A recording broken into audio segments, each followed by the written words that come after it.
இல்ல, வேலைக்கு ஏத்த சம்பளம் இல்ல, கட்ட டாக்ஸ்க்கு தகுந்த ஃபெசிலிட்டிஸ் கிடைக்கிறது இல்ல.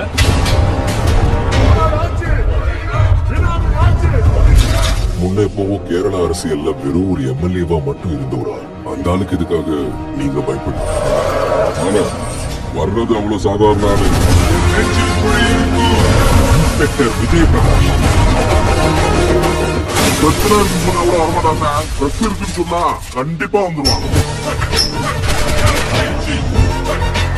உனக்கான இன்னைக்கு நம்ம நாட்டோட அரசியல்ல நீ எவ்வளவு நல்லா புரிஞ்சு வச்சிருக்கேன்னு பாக்கலாம்.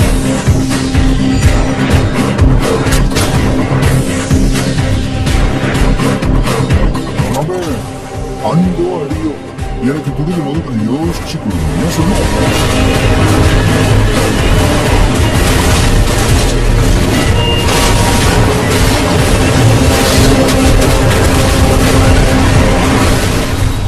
ஒன்ன மாதிரி ஆளுங்கெல்லாம் அரசியலுக்கு வந்தா இந்த ஊர் எவ்வளவு நல்லா இருக்கும்னு யோசிச்சு பாருங்க.